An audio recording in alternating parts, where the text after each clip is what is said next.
रुपाली चाकणकर आणि रोहिणी खडसेंमध्ये आज पुन्हा जुंपली।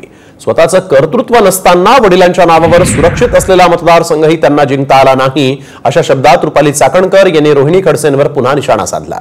एका कार्यक्रमानिमित्त रुपाली चाकणकर आज मुक्ताईनगरच्या दौऱ्यावर होत्या। दरम्यान त्यांनी हे वक्तव्य केलेलं आहे। तर रुपाली चाकणकर या बाप बदलवणाऱ्यांपैकी आहेत अशा शब्दात रोहिणी खडसे यांनी ही जोरदार पलटवार केला।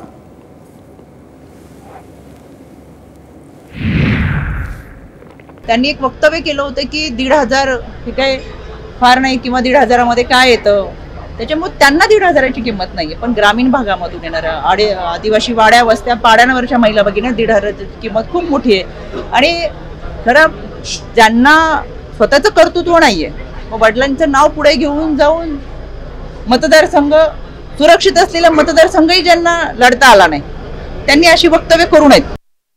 पालिकेमध्ये ज्यांचा डिपॉझिट जप्त झालेला आहे अशा लोकांचा, ज्यांना जनाधारच नाही अशा लोकांच्या वक्तव्याला मी फार महत्त्व देत नाही।